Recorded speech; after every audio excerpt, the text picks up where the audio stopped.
The wave mechanical model of the atom was developed from evidence to improve upon the Bohr model. As science goes, as years go by and research keeps getting done, more and more evidence is discovered to change the models and the assumptions that we have about atoms.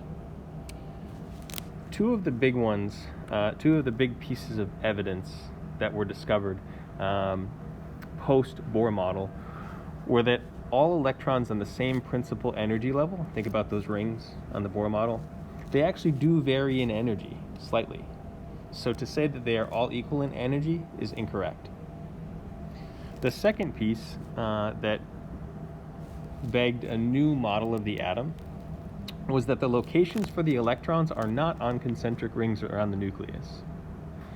This piece of evidence is due to some really fancy math. Imagine doing research to find the location of an electron.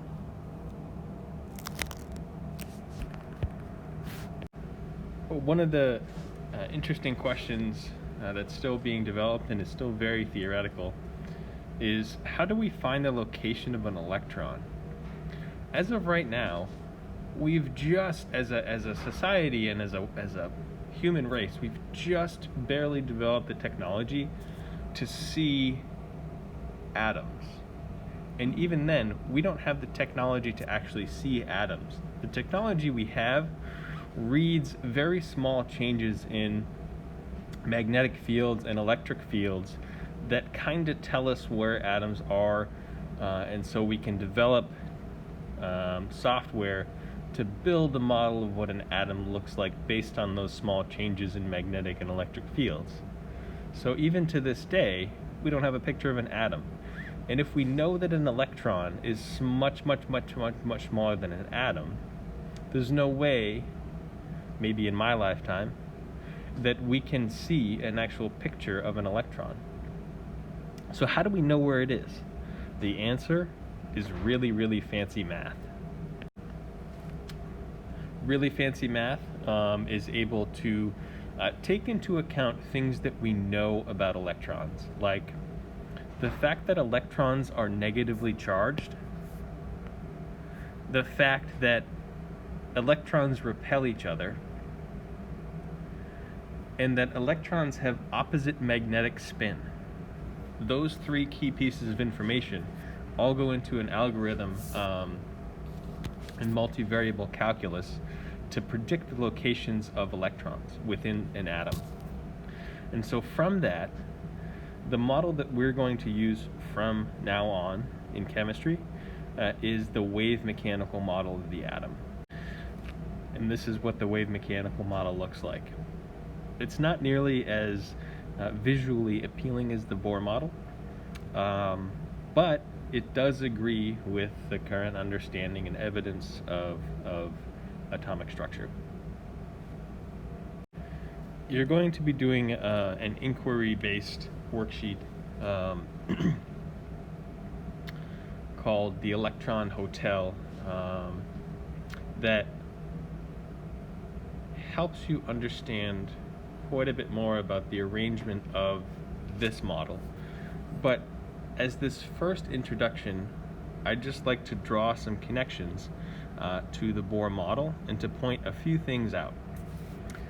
In the wave mechanical model, electrons are represented by some small symbols like this. That's the symbol for one electron. In the wave mechanical model,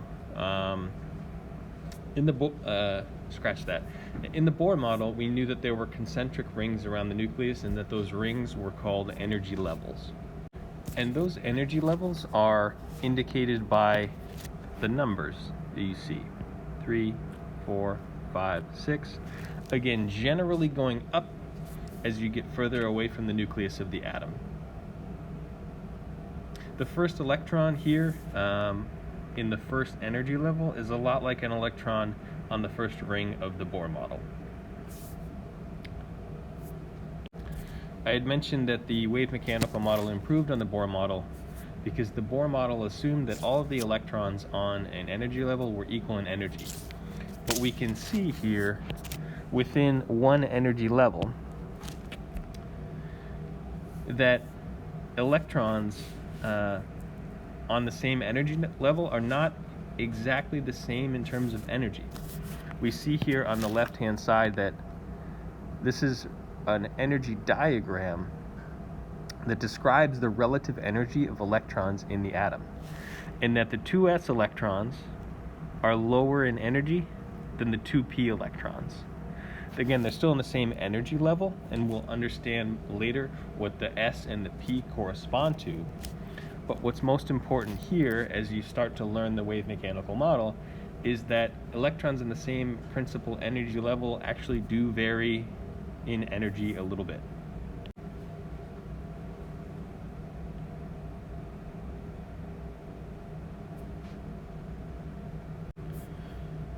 In this day and age, our technology is so advanced that the wave mechanical model of the atom actually extends way beyond this diagram that you see here.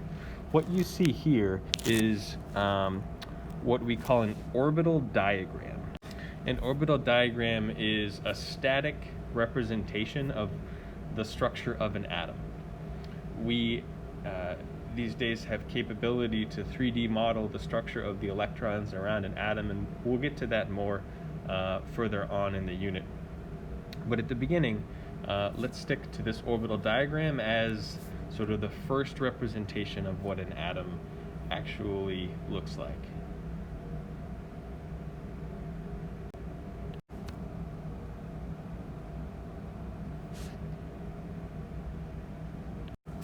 Now, I'd like to show you an example of what an orbital diagram looks like for an element larger than hydrogen. So, we know that the element oxygen, or atoms of the element oxygen, have 8 protons and they have 8 electrons, at least when they're neutral atoms. And this is what the orbital diagram for oxygen looks like. And I want to point out a few things here. Those sort of half arrows, as I call them, correspond to electrons, and you'll notice that there are 8 of them in this orbital diagram. And within the orbital diagram are indicators for principal energy level, sublevel, and orbital. First is the principal energy level, noted by the numbers. I'd like you to pause the video and determine how many electrons are on energy level 1, or the first energy level for oxygen. If you answered 2, that's correct. So here is the first energy level for oxygen. There are only 2 electrons there. And if we take a look at the second energy level, there are 6 electrons on that second energy level. But where the wave mechanical model departs from the Bohr model is that that second energy level is broken up into 2 separate sublevels. And those sublevels are the letters S, P, and D. So within that second energy level, there are 2 different sublevels, the S sublevel and the P sublevel. And this is where the wave mechanical model really departs from the Bohr model. The sublevels also indicate orbital shape. When the wave mechanical model was developed, we said that some really fancy math was able to predict the location of electrons. The location of electrons around a nucleus can be predicted in specific shapes. In this case, the S sublevel or electrons are in a cloud around the nucleus in a spherical shape.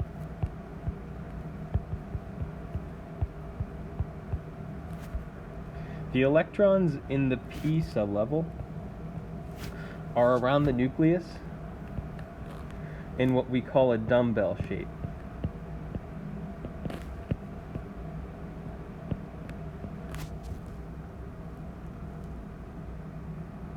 And so if you imagine what that looks like for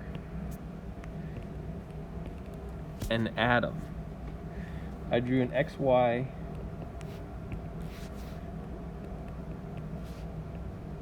Z coordinate plane here to represent an atom in 3 dimensions. What this means for what an atom looks like, or at least our current model of the atom, is that if we have the first sublevel with 2 electrons in it, those electrons are in a spherical shape, 3-dimensionally, around the nucleus of an atom.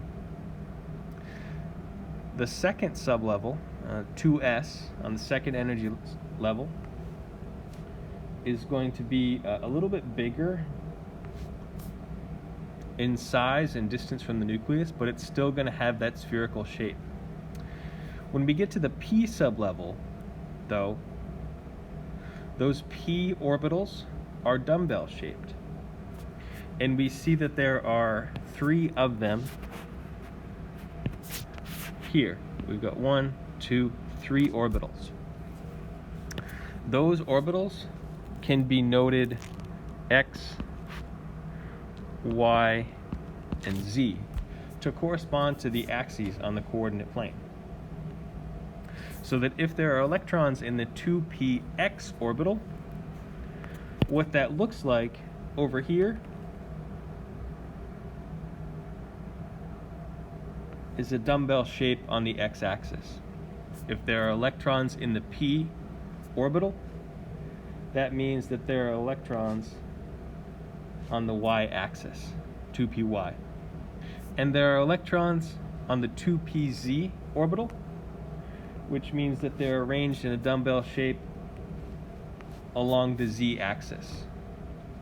So again, my artistic ability is not that beautiful, but what we have here is a more realistic model for what an atom actually looks like. It's way cooler than the Bohr model.